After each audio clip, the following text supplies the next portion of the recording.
Nilagyan ko lang ng tubig yung tira naming loaf bread sa bahay at nilagyan ko din ng iba pang mga sangkap. Abay, akalain mong nakagawa ako ng meriendang nagustuhan ng aking buong pamilya. Dito nga sa ating bowl ay ilalagay ko lang yung mga luma naming tinapay sa ref. Medyo malapit-lapit na yung pagkasira nitong tinapay, kaya gagawin ko na yan ng paraan para di naman masayang. Lalagyan ko lang yan ng tubig para lumambot ang mga tinapay. Alalay lang po muna sa paglalagay ng tubig guys ha, at baka naman maparami ang lagay natin. Then saka ko naman yung pipilas-pilasin at dudurug-durugin hanggang sa maging parang dough na ito. Kaya sa mga may tinapay dyan na malapit ng masira, subukan nyo na din po ang recipe natin para di masayang. Yan guys, para nang naging dough itong mga loaf bread na nilagyan natin ng tubig.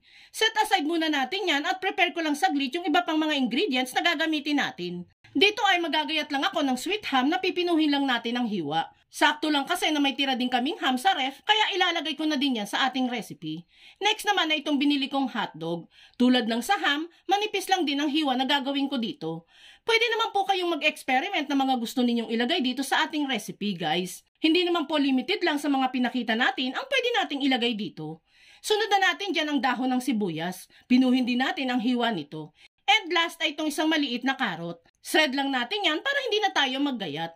Mas mainam kasi na maglagay tayo ng konting gulay para makakain naman sila ng gulay nang di nila alam. Then saka natin ilagay lahat ng prepare nating sangkap dito sa ating bowl. At kung nakaabot ka sa part ng video nating ito, it means na interesado ka sa loaf bread recipe na sinishare natin ngayon.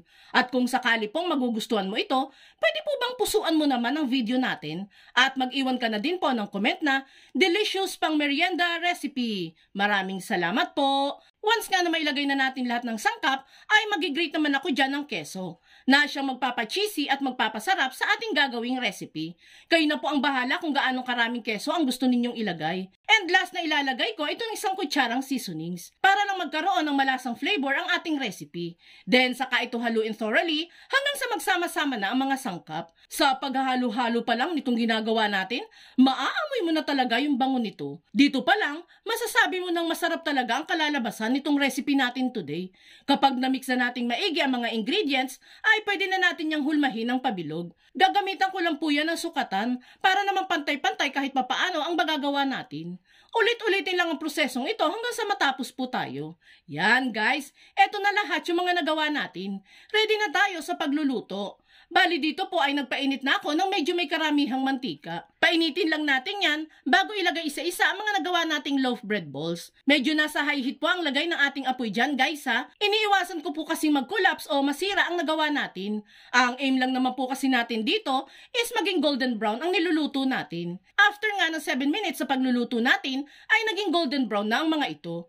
At this point ay pwede na natin yang hanguin isa-isa. And there you have it guys. Pwedeng-pwede na nating pagsalu-saluhan itong overloaded sa sangkap na loaf bread balls recipe natin. Basta maging creative ka lang sa bawat lulutuin natin, sure akong wala talagang masasayang na pagkain sa bahay natin. Kaya itag mo na ang buong pamilya at barkada ninyo at subukan nyo na ding magluto nito.